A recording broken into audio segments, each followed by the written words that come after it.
Okay, so we'll start this webinar on COVID-19 and the impact of government measures on Canadian immigration practice.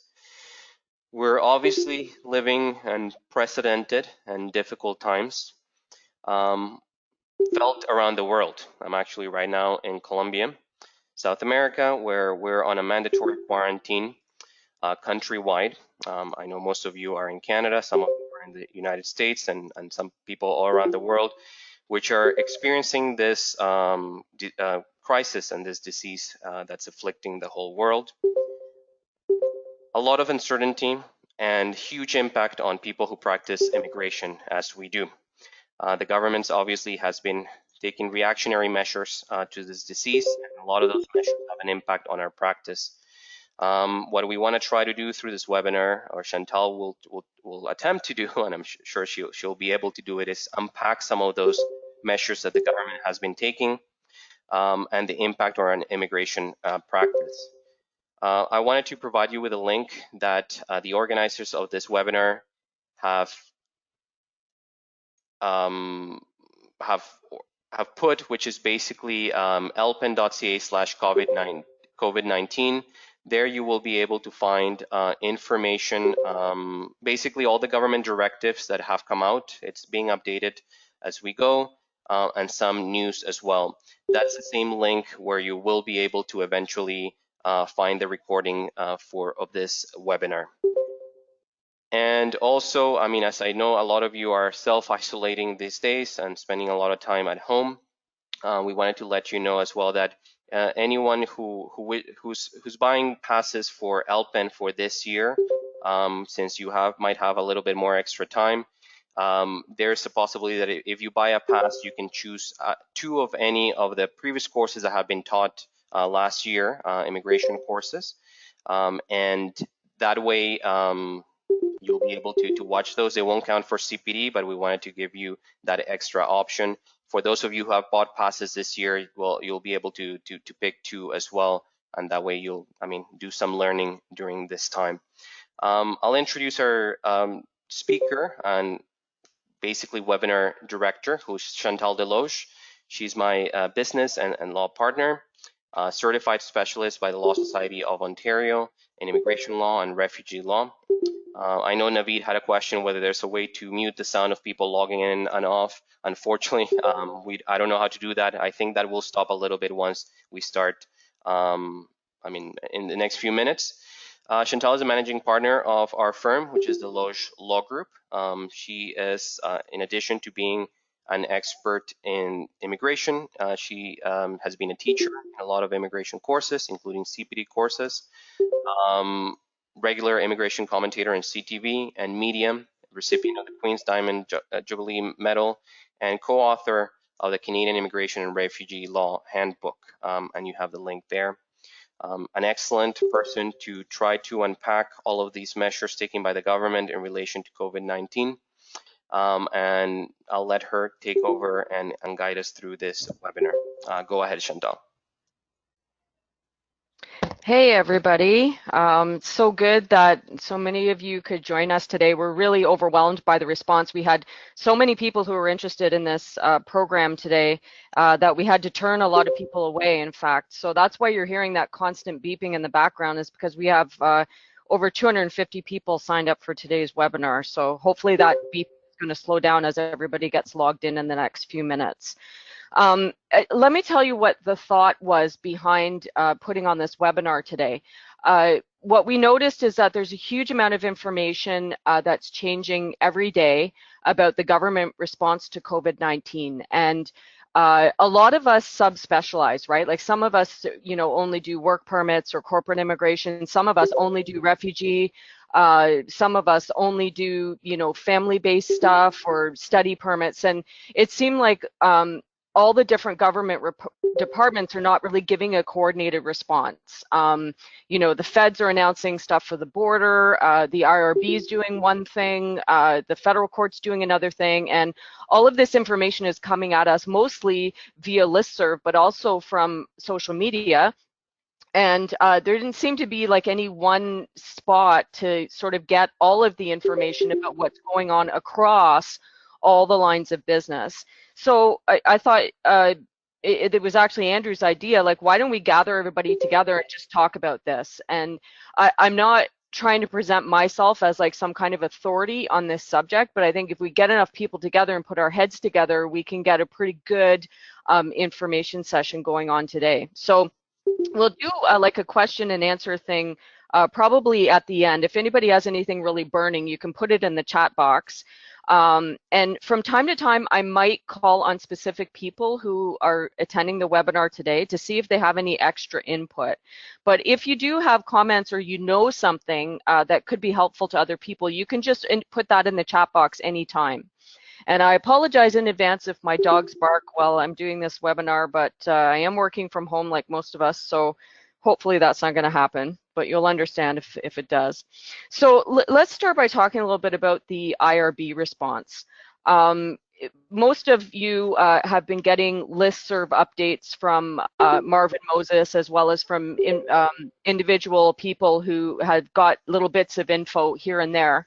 But basically, all of in-person hearings at the IRB, other than detention reviews, have been postponed until at least May 4th, 2020. So they've been kind of rolling this out slowly. Initially, they said they were going to be postponed to a certain time, and then the latest is, I think this just happened yesterday, they've extended it up to May 4th.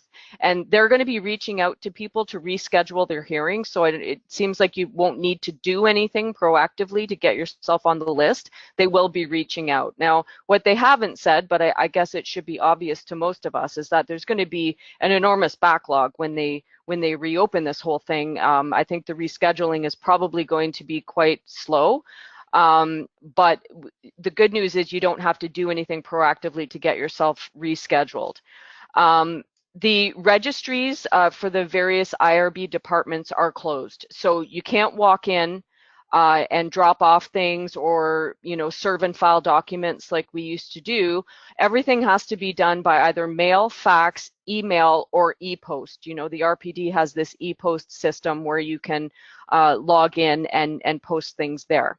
So they are still accepting filing and service of documents and correspondence, but you cannot do it in person anymore. And I've included the link for the RPD e-post. Our firm doesn't use it that much. I know that some people do. Maybe if there's anybody in our group today that knows a lot about RPD e-post, maybe in the chat box you could post anything helpful that you know about using it. Yeah, and we should definitely expect a backlog. Once all this is over, there will be increased processing times, I think, for most cases. Again, detention reviews are proceeding as scheduled. Anybody who has done a detention review in the past week and has any interesting comments about that, and whether there's been any logistical problems, maybe you could post those in the chat box as well. I did see an interesting discussion on one of the listservs within the past couple of days of people commenting that they were starting to raise the issue of COVID-19 danger as a reason for granting a release. And from what we understand, about that, the board is considering it as a factor. It's not necessarily a determinative one, but if you do have detention reviews, it's a good idea to mention it as a factor. And Wenny is saying, Anne McGraw from the IRB called this morning. All the hearings from April 6th to May 1st postponed. Encourage council to consult with IRB website for further info. Yeah, that's right. So May 1st, I guess, would be the Friday, and the date of May 4th, which is on the slide right now, would be the Monday. So again, they're going to reach out, but any other information, you can definitely check their website. Andrew, someone's asking about dialing in to hear the audio. Could you repost those details in the chat box? Okay. And yes. I replied to ahead. that person, but I'll repost them publicly for sure. Okay, great. Sorry, so I don't need to worry about that then. And there's a question about PNP. We're going to get to the economic stuff pretty soon, but I just want to finish up talking about the IRB. there are practice notices listed on the IRB website, which have to do with extensions of time, and they're, anything new that happens, they're posting it on their website. So what they have said is that extensions of time will be very flexible. So if you need to request an extension of time for something, you should expect that that request, as long as it's, reasonable, would likely be granted. So don't be afraid to ask if you need like a RAD extension, or an extension on a basis of claim form, or disclosure deadline or something like that. Don't be afraid to ask. Okay, so Andrew, if you could move on to the next slide then. What do I need to know about the federal court response? Well, this again has been rolling out in pieces, because of course when all of this started, nobody knew how far all of this would go. So as things stand now, all the general sitting hearings have been adjourned until after April 17th, 2020. So if you had any kind of a case or a motion or any kind of general sitting matter that was scheduled in between that time, that is automatically adjourned sine die. There are exceptions for urgent and exceptional cases. So that would be things like stays of removal, because there are still some removals happening. And also for Department of Justice, if they want to bring a stay motion to stop someone from getting out of detention after a detention review, that would be considered urgent as well. So they are still hearing urgent things. Also, there's been a suspension of time similar to what we always had for the Christmas recess, that the time between March 18th and April 17th does not count for deadlines or limitation periods. So if you had anything due in the federal court, including the originating notice for the application for leave and judicial review, all of those timelines are suspended. So up to, is it up to and including April 17th? I can't remember. Somebody might want to check that. But like your day one would start after the suspension time, or your, like if you had a deadline that fell in between that time, your last day of counting would be March 17th, and then your next day of counting would be after April 17th. You can still e-file documents. I have to confess, I used this process for the very first time. I think it was last week. It was very simple, and the registry was extremely helpful. But you can also email things. If you can't figure out the e-filing, you can send emails to the email address that's listed here. Just so you know, with that underline, it's a bit confusing. Between FC and reception, and between reception and CF, there is an underscore, but you can't see it because it's underlined. So you can send emails. Now, anything that you file with the registry electronically, they will serve it on your behalf to the Department of Justice. So you do not need to worry about affecting service of these documents right now.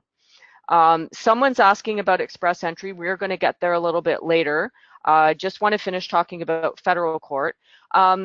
Sam, are you participating in the webinar today? If Sam is there, do you have anything to add to that in the chat box to make sure that I didn't miss anything important about federal court?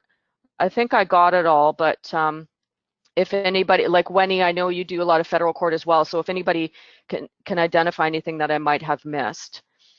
In the meantime, while we wait for those comments, Andrew, maybe you could advance the slide. All right, so let's talk a little bit about the travel ban. And I have to say that probably out of all the topics, this is the one which is still a little bit confusing for me. And I had to do quite a bit of reading up on it, because there's just been an unbelievable number of posts about it on the various listservs over the past couple of weeks, because it keeps evolving. Yeah, and so, sorry, just to go back to the federal court thing. So it says if you have an application record timeline starting on March 17th, your 30-day timeline begins after April 17th. That's right. So the time between the 18th and the 17th doesn't count at all.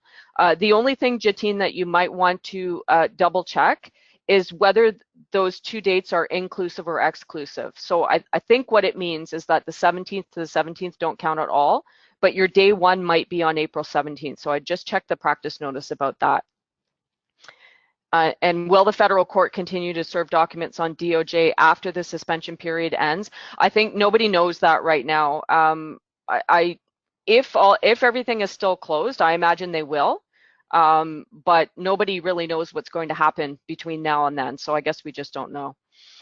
So moving on to the travel ban. So there have been several orders in council that have been issued, and one of them was actually repealed. So there are two that are in force right now, and I think the easiest way to remember this is that there is one order in council for people who are entering Canada from outside the US, and there's a separate order in council for people that are entering Canada from the US.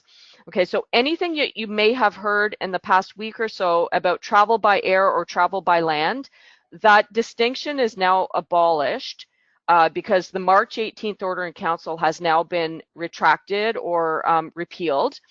And it's been replaced by this distinction of traveling from the US versus traveling from outside the US. So that I think is probably the easiest way to distinguish the two. And so this slide and the next slide have the links for the individual orders in council. They're not hard to read. You know, it only takes a minute. They're not long. They're in relatively plain language, so I encourage you to look at those links. Now, we had a question. The federal court did not serve my application record on the DOJ and instead asked me to receive a consent letter from DOJ to serve electronically. Okay, that's helpful. And Arshdeep is saying the same thing. So request a consent letter from DOJ to serve electronically. Okay, that's helpful. What I also find is helpful about those comments is that it reinforces my initial you know, my initial reaction when I tried to use the e-filing that last week is that the registry is being extremely helpful right now. So don't worry too much if you haven't tried this before, you're worried about screwing it up. They're really quite helpful. You know, if you try to e-file something and you've done it wrong, they'll call you back, they'll let you know, they'll help you fix it. So don't be afraid of the technology.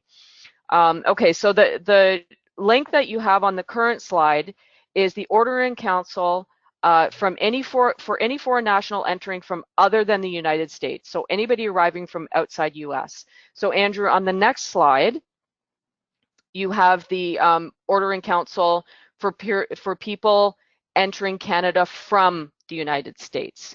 What's important to notice here is that foreign nationals are prohibited from entering Canada from the US unless it's essential travel, meaning not for pleasure or recreation or optional, and if they have not been outside the US or Canada in the last 14 days. There is an exemption from the 14-day requirement for US citizens, stateless habitual residents of US, and two exemptions for certain types of refugee claimants, very, very narrow exemptions. So you can have a look at that order in council in more detail when you have time. But just to notice that there are two separate orders in council, one from travel from US and one from outside. Okay, Andrew, go ahead. Exemptions to the travel ban. Okay, so there are exemptions to both of the travel bans, which are pretty much the same. So if you are an immediate family member of a Canadian citizen or PR, or you've got a special letter from the consulate saying that you can re-enter. I haven't listed them all because there are a lot of them. I left some of them out that weren't that regular, that you wouldn't normally see that many, but just so you're aware, this is not the complete list. Someone's exempt from a visa requirement. Someone is a protected person, that's important. So if you have an accepted refugee who is traveling abroad, they're allowed to come back. Or someone who does not pose a risk of significant harm or will provide an essential service to Canada. So the question from Arshdeep is, what does essential travel mean? Has it been defined by the government? Not exactly, but Andrew, if you wouldn't mind advancing the slide. Yeah, it's not that one. So let me just speed ahead for a second. Yeah, just one more, Andrew. Right there. Okay, so what they have said is that anybody who had already been committed to working, studying, or making Canada their home. So meaning someone who had been approved or received a work or study permit or their confirmation of permanent residence document before March 18th, 2020, that is considered essential, and that those people will be allowed to come into Canada. Okay, so those foreign nationals will be allowed to come into Canada. So it's not exactly that they've defined what essential service or essential travel is, and there is still a gray zone around that, but they have issued this clarification, which is really helpful. It actually sort of fixes 99% of the unclarity that was there before, but I do still think there is some unclarity. So Andrew, if you could flip back to the, yeah, right there. Sorry, one more. Forward, not backward. Yeah, bar for people showing symptoms. So what's important to understand here is that even if someone fits under one of the exemptions, they are not going to be allowed to enter Canada from a foreign country other than the US if they're showing symptoms of COVID-19. So fever and cough or fever and breathing difficulties. They will not be allowed to enter. The other thing that's important is that, is it Transport Canada? I can't remember the name of the exact authority, but there's also an airline prohibition that an airline cannot board anyone showing any of these symptoms. Okay, so somebody who showed up at the land border, if they're not a foreign national, they would be allowed to come in, but they would have a quarantine for 14 days. So if you were like a US citizen, for example, coming from the US and you were exhibiting symptoms, or a Canadian citizen coming back home, etc., and exhibiting symptoms, you would still be allowed in, but you would be quarantined. But if it's an airline is not allowed to board anyone who's showing these symptoms. Okay, and for obvious reasons, because they're going to be in an enclosed space. So somebody is asking a question. Thank you. Melissa is posting the actual Transport Canada guideline in the chat box. Thank you, Melissa.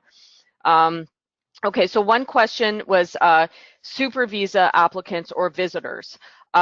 No, they would not be allowed to travel to Canada because it's considered to be leisure travel. However, unless they fit into one of the exemptions, which was on the previous slide, Andrew, maybe you could just show it again. Yeah, so if you're an immediate family of a Canadian citizen or a PR, and we're going to talk about what that means in a second, or you fit into one of these other exemptions. So otherwise, a visitor would not be allowed to travel unless you might be able to fit into the essential service, but nobody really knows what that means yet. Now, the other question from Anna is there a separate Canada-US reciprocal agreement in text? I think what they might be talking about is the order in council that I referred to before, but I'm not 100% sure on my answer. If anybody knows the answer to that, that would be helpful. Okay, so Sarah is asking, what about people who have confirmation of permanent residence? So for example, you've been approved for express entry, but you can't affect your landing in order to, yeah, so you can't like leave and come back, right? Where should you go? Flagpoling seems risky. Flagpoling is actually prohibited right now, not just risky, but actually prohibited. There has been some discussion about possibly doing inland landings, but they're not quite there yet. And the other thing I would mention is that if you have a confirmation of permanent residence, you are allowed to re-enter Canada because you fit under what I referred to before as the essential service or essential travel, somebody who's already received a confirmation of permanent residence. But I take your point because somebody could, maybe they're not able to leave for whatever reason because, if they fly to their home country, maybe there's a travel ban there or something. So it seems to be still an unresolved issue unless anyone can think of a workaround.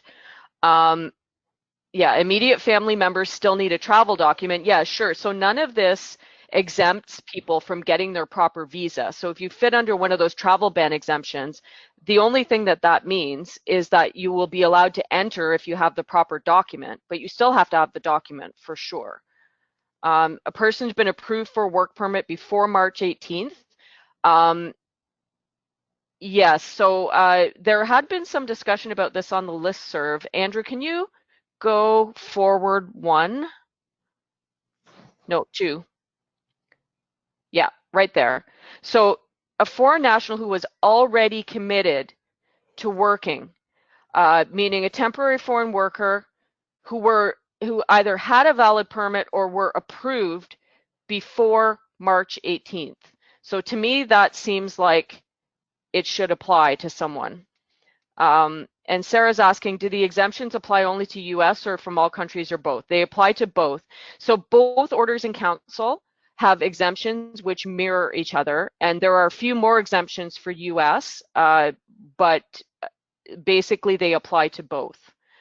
Okay, so I got a little off track here. So go back to the, yeah, right there, Andrew. So immediate family member. This is important because it's one of the exceptions. What does an immediate family member mean? Well, spouse or common law partner for sure, a dependent child of you or your spouse or common law partner, dependent child of dependent child, so basically a grandchild, or a parent or step parent of you or your spouse or common law partner, or a guardian or tutor, whatever that means. Nobody seems to be able to figure that out. If anybody knows, please let us know. So basically, spouses, common law partners, children, or parents. So the question that somebody asked earlier about a super visa, well, if you're getting a super visa, you're probably a parent of a Canadian citizen or permanent resident. So if you are a parent, then that means that you would fit under one of the exemptions. So the answer to that super visa would be yes. Regular visa, regular visitor visa, probably not. And someone is asking again, was it confirmed that work permits and study permits do fall under essential services? Yes, they do. Yes, they do. And we had a slide on that. I think it's the next one, Andrew. If you want to advance, we might as well do it now. Right there. I'll keep that on the screen while I answer the next question. So someone is saying family member of a PR had a COPR at the beginning of March. They're still stuck in Ethiopia. He tells me that airlines are instructed to only sell tickets to Canadian citizens. Yeah. So I'm actually not surprised because the airlines, I think this might be on the next, Andrew, could you advance it one more time? Yeah, here we go. There are a lot of confusing things circulating around. So the problem is that the airlines have been instructed by the federal government to be very, very careful. And there's airline liability if they accidentally board someone that they shouldn't. So sometimes what's happening is that even though the person falls into one of the exemptions, because the airlines are confused, they're erring on the side of caution because they're afraid to be liable. And it's a very hefty fine. I heard it's something like $25,000 if they are found guilty of boarding the wrong person. So number one, there are a lot of reports coming out that Canadian citizen and PR are being prioritized, meaning like it's not that they're refusing to board other people, but they're giving citizens and permanent residents the priority. And there are a lot of reports of people meeting the exceptions that have been denied boarding and also entry to Canada. One of my colleagues was telling me yesterday that someone who was a common law partner clearly fell under one of the exemptions, was denied entry to Canada at a port of entry. And even after being confronted with all of the exemptions, which, you know, a lot of people feel that they're pretty clear, the port of entry officer still refused to admit that person. Yes, here we go. So Irina is posting a very helpful piece of information, which is from the Order in Council. LMIA question, let me see, it's not really an LMIA question, it's a flagpole question. You're approved for an LMIA, you need to get a work permit, but you can't flagpole.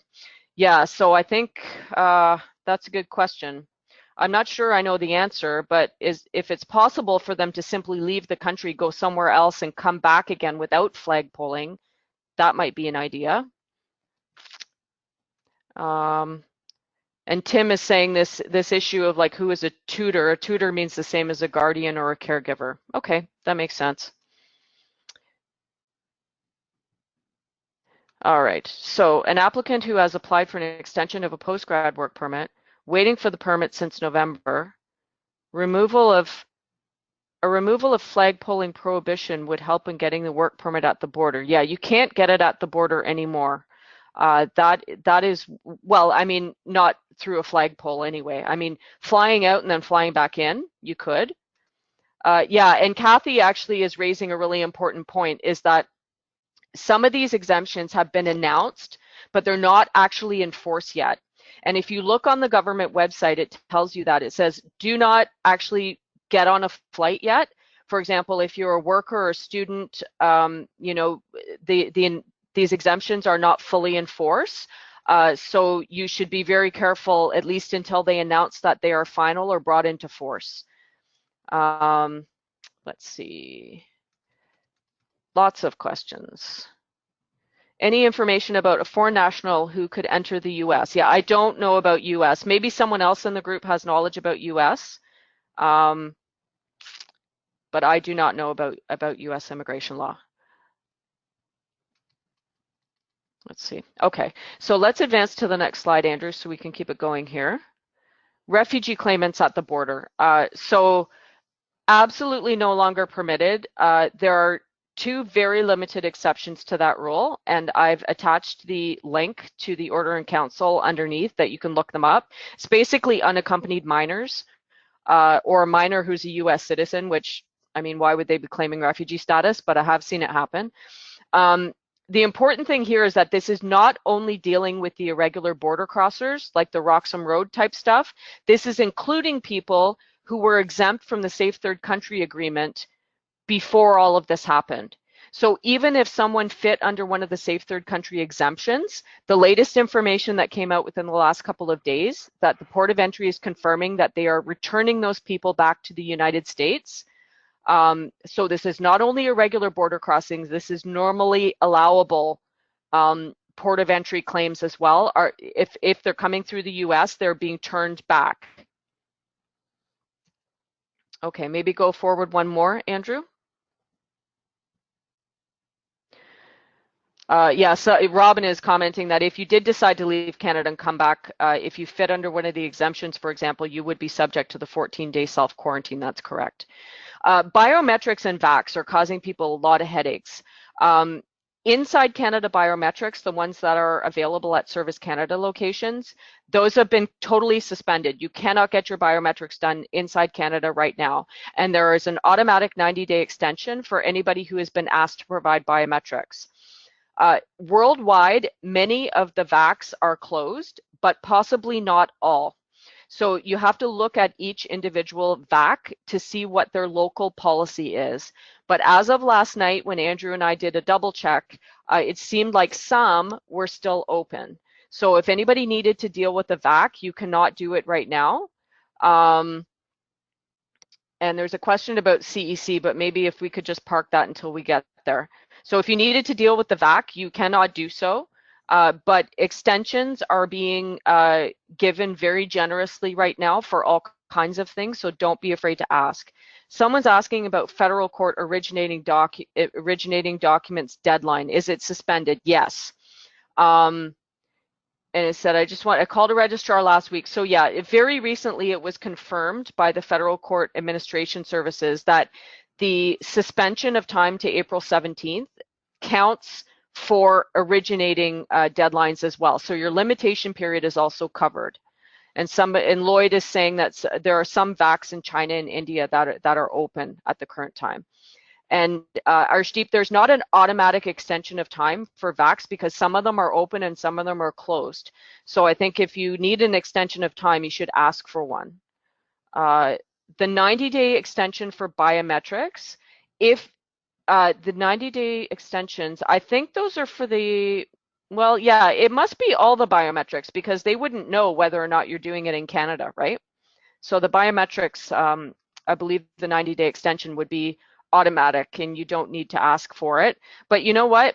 I would say in this time of uncertainty, if you're not sure, ask for it. Yeah, so some people are commenting that there's, aside from the travel ban exemptions, there's a lot of logistical problems in terms of like actually getting a flight or maybe having an exit prohibition from your country, etc. Someone is asking, do you have any information about cancellation of IMEs? Appointments are being canceled, but I can't find the director from IRCC. That I do not know about, but if anyone does know, if you would contribute in the chat box, that would be excellent. Sarah has a comment in Melissa, the chat box about it. Sarah. Okay, thank you, Sarah. IRCC is instructing all panel physicians to cease processing of upfront meds as of yesterday until further notice. So just upfront meds, Sarah, not medicals that have been specifically requisitioned. Because I had a client who just finished theirs yesterday, and that was, I believe, it was inside Canada. So at least up until yesterday, anyway, that wasn't an upfront medical though. Melissa also posted something helpful, a link for people looking for US information on the travel restrictions. That's in the chat box. Thank you, Melissa. And Kathy is confirming, yes, all the biometrics have been extended. They're unable to print 90-day letters, but they're all extended automatically. Right. Andrew, there's a lot of economic questions in here too, so if you want to chime in on any of these, some of them I don't know the answer to. Let me see. And Rojan is asking, if a person manages to enter irregularly through the US, are they prohibited from making an inland claim? No, not to my knowledge. In fact, we'll talk about that a little bit later, how people can make an inland claim, given that the offices are closed. Okay, so let's move forward then. So open application. So if somebody has an existing application for permanent residence, temporary residence, or citizenships, 90-day extensions, like if they've asked you to provide something, you're getting a 90-day extension. But the request is to please send a web form inquiry asking for it. You want to make sure that you don't fall between the cracks. Believe the instructions, as well as that if they've asked for something, they should send a reminder before deciding the application right now, because of all the unclarity, etc. Let's see. So Tamara is saying Giddy tweeted a letter from the medical director saying no upfront medicals. So, but it reads as if the medicals would still be processed if you've been requested by immigration to get one. Okay, that's good. So it's just the upfront medicals. So 90-day extensions for anything where you've been asked for additional documents. Good idea to send a web form inquiry to ask for extensions, even though they seem to be routinely granting 90 days. We've even Andrew. seen in the application, so the ITAs that we got a couple of days ago, I'm having trouble like keeping track of time these days working from home, but basically now we have 90 days to submit the PR application instead of the 60 that we had before. So some extensions are being done automatically, and all the people who were on the queue to submit an EAPR, they were given extra days as well. Biometric request letters, they still say 30 days, but we know that we don't have to comply within that timeline. Thank you, Andrew. Okay, so move on to the next slide. Am I unmuted? Yeah. Andrew, can you advance the slide? Okay, so all in-person PR landing appointments and virtually all inland appointments for almost anything have been canceled until at least April 13th. I imagine that will probably be extended longer. They're trying to land some people by doing telephone landings. As I understand, that's still in its infancy, and it's still not universal right now, and definitely it's difficult. If you had a refugee claimant appointment, those are all canceled. If you have forms already completed, there should be an on-site drop box where you can drop them in.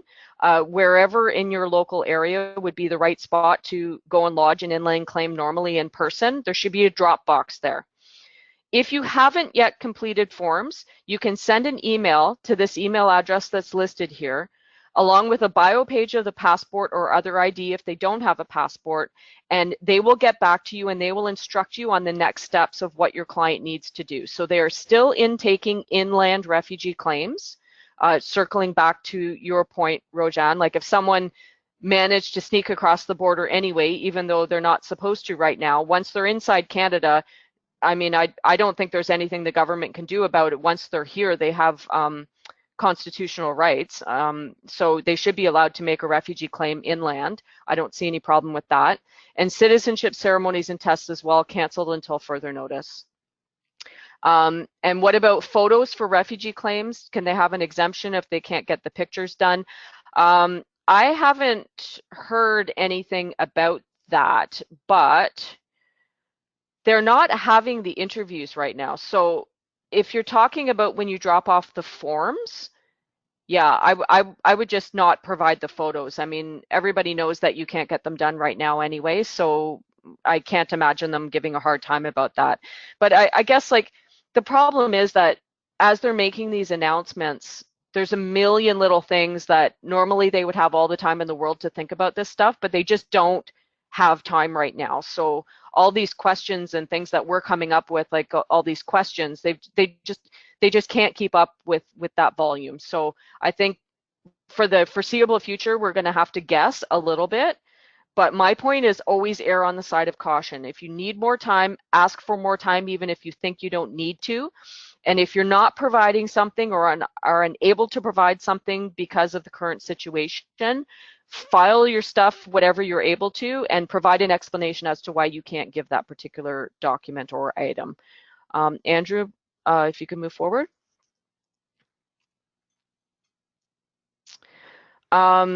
So here are some of the outstanding questions that people don't know the answer to yet. What about people who aren't able to renew their passports because of embassy shutdowns or whatever reason? Something that sort of got clarified today is that people were asking, well, can students work more than 20 hours a week? It's not a scheduled break, but yet they're not in classes either. And the answer coming back from IRCC today appeared to be that no, you can only work more than 20 hours during a scheduled break. So that means that right now they can only work 20 hours a week. That's the way I read it. What about people, so somebody asked this question earlier, what about people who are already in Canada who've been approved for something? Will they be allowed to convert their status inland? So if you're authorized to get a work permit, but you can't leave and come back, or a study permit, or you've got your confirmation of permanent residence document, how are they going to handle that? We don't know. Original documents like police certificates, are they going to grant a wholesale delay on that? What about spousal sponsorships? You can't get your marriage certificate right now. So will they agree to sponsor those will they agree to process those based on the record of solemnization without requiring the extra step of the marriage certificate? All this stuff, we just simply don't know. Mira's asking a question. If there's a ban on upfront medical exams for express entry, would you recommend submitting it without one? Or are we better off just waiting? What do you think, Andrew? Or Tamara? Yeah, no, that's probably what I would do. I mean, if we're close to the deadline, I mean, I obviously would just upload in the box where you put the medical exam, the explanation that it's not possible to do it because they're not doing them, and that as soon as it's possible that they will be provided via web form or if requested from the government. I think if the application needs to be sent right away, if it doesn't need to be sent right away, then I would probably wait a few weeks to see what happens. But I think that's a reasonable explanation, and there's really not much that they can do about it since the panel physicians are not available. Yeah, and Brooke is contributing in the chat box saying that IRCC has said in general for express entry, if you have an explanation for a missing document, go ahead and submit it and just explain why you weren't able to get it. And I guess I can see people's concern, right? Because before all this happened, express entry, like they were so pedantic, they would like find any little reason to refuse things. And now it seems like they're taking the reverse approach, but all of us are gun shy from having stuff rejected for stupid reasons before. Okay, so Andrew, why don't you advance the slide, because I think we have some discussions. Yeah, flag polling we talked about, so we can skip that. One more. Yeah, so back to LMIAs, because there were a couple of questions. Yeah, so, sorry, go back one, Andrew. There we go. Right. So all LMIAs have a 9-month validity until further notice. There may be delays with employer verifications. Now, this is an area where I am weak. I wonder, Sarah, do you know anything more about this that you could contribute to the group? Sarah Fagan, or Betsy, or Tamara? It looks like Brooke knows something about this too. Here new applications missing supporting document. That's not about LMIA, I don't think. That's for express entry. Okay. What about LMIAs? Does anybody have any more information on LMIAs than what we've got in the slide here? I The tried only to get, other thing that I've seen, and again, I don't know when it will be implemented, is that the government is considering on reducing, I forget if it was reducing or eliminating the, I think it was eliminating the recruitment for agricultural workers, and that they're considering as well extending low-wage LMIAs to a 2-year duration instead of a 1-year duration. right. Yeah, Kathy just said that as well in the chat box. I did see something about that on the listserv. Okay, so that's good. Question from Tamara. Yeah, whether you need to update ESDC about remote works and layoffs, that's still an unknown question as to how this is going to affect things with compliance and all of that, right? I think we don't. I think we don't know. Okay, Andrew, maybe just move forward. I have a doctor's appointment online in 10 minutes, so I want to try and get through it. And then if you guys want to keep talking, Andrew, I don't know if do you want to keep it going after I log out, just in case people want to keep talking? I think in 10 minutes we would have to close it as well. We have to log out. Okay, right. Okay, so for PR cards, there's been a lot of discussion as to whether IRCC is going to agree to waive the in-person pickups. So, you know, they have this discretion to ask you to come and pick it up yourself, but they're not seeing anybody right now. So what do you do if you need your PR card? Are they going to agree to mail it to council? Are they going to agree to mail them all to residential addresses because you can't pick it up, etc.? And you've also got the issue of what about people who are stuck outside with expired PR cards?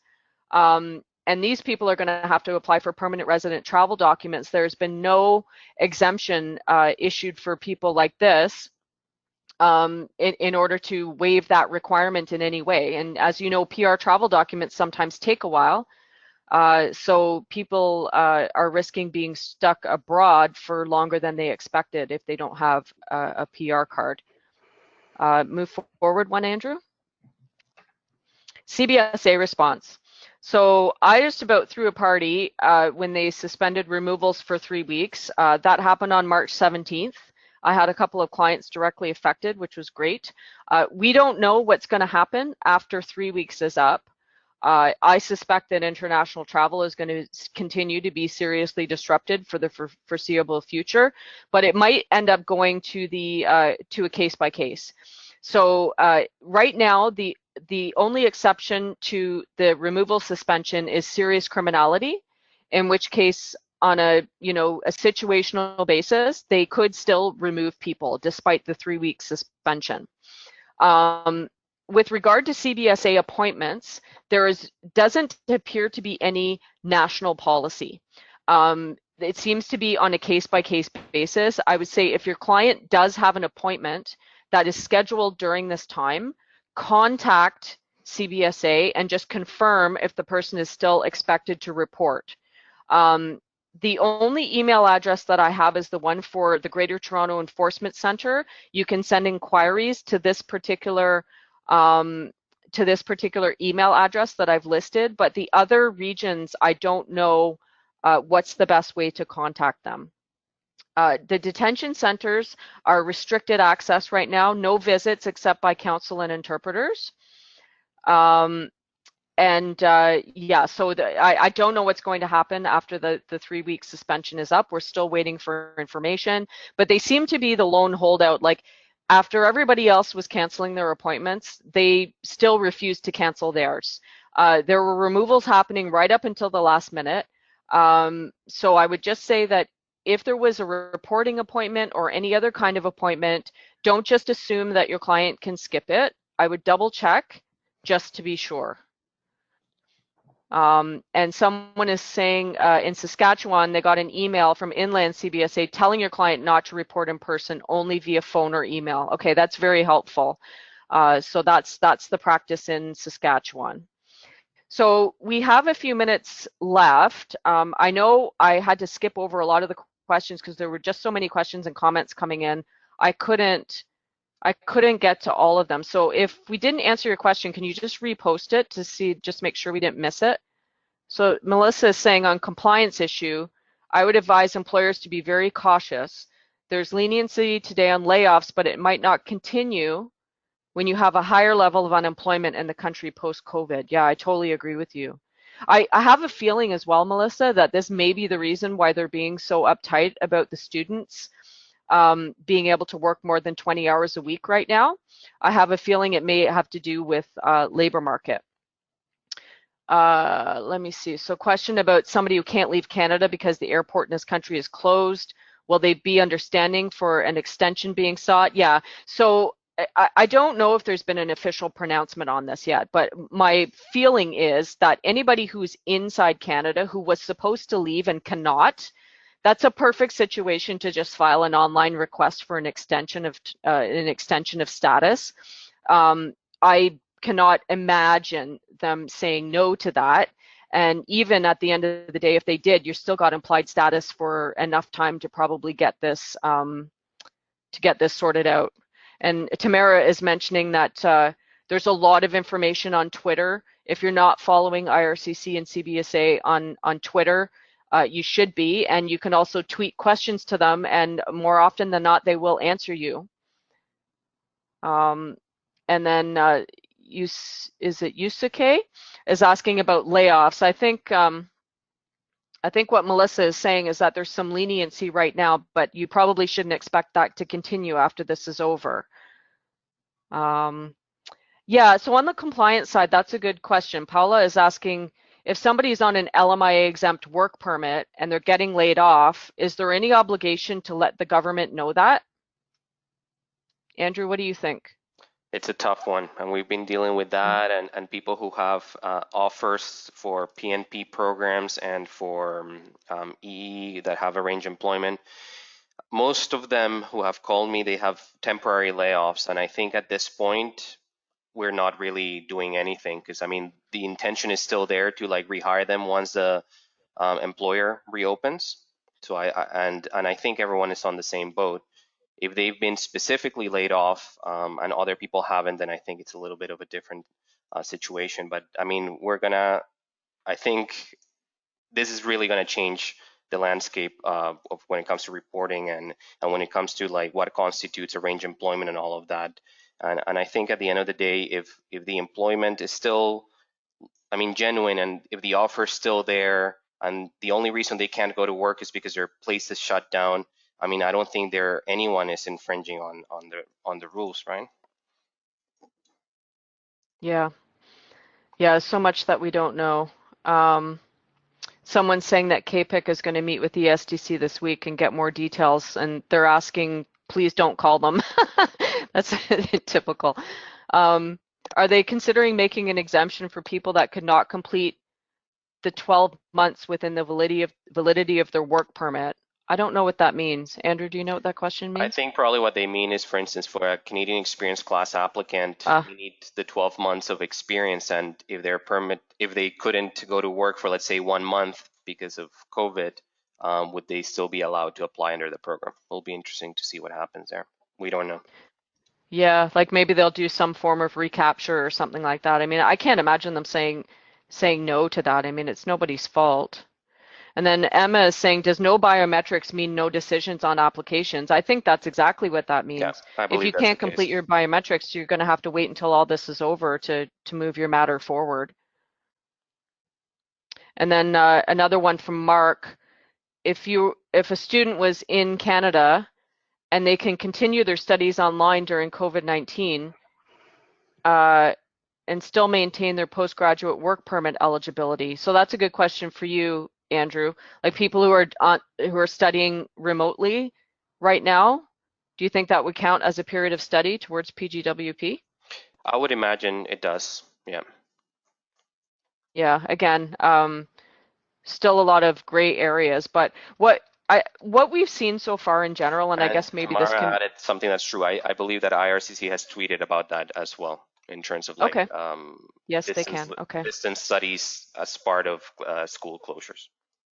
Okay, yeah, that's perfect. Yeah, so I mean, I guess my parting comment as we close would be that in general, they seem to be taking a very facilitative approach to almost everything right now. They don't seem to be taking a hard line on most things. So a lot of the things that we're wondering about, you know, are you able to do this? Are you able to do that? I think in most situations, the answer is going to be yes. But keep the line of communication open. So again, if you need extra time for something, if you can't provide a document, if you know somebody is slipping between the cracks or needs to extend their status or something, most likely the answer to that is going to be yes. And of course, we always love to have things written down that we can fall back on, but it's just not going to be possible. It's not going to be possible, at least for the next little while. So thanks everyone for your participation. We really appreciate all your comments because I don't think there's anybody out there who knows all of this stuff. So together we're stronger. I learned a lot today as well. Andrew, did you have any parting comment? No, I think we might have to redo this maybe within a month or something like that when we know more things. And it's just, and Yeah. this is really going to change a lot of our practice. And I think the best that we can do is what many are suggesting: keep following the news, follow Twitter, follow people who are posting a lot about the changes. And yeah, maybe we'll have to redo this. Thanks everyone for your comments. Stay safe, and we'll get over this. Thanks, Andrew. Okay, so we will be closing the session now, and the video will be available in that link that we have provided there, as well with a lot of other news relating to COVID-19 and the impact on immigration. And yes, I mean we'll stay in touch online with all of you, yeah, good luck in the next few weeks, and then the video should be probably available within a couple of hours. Take care, everyone. We'll be closing the session now.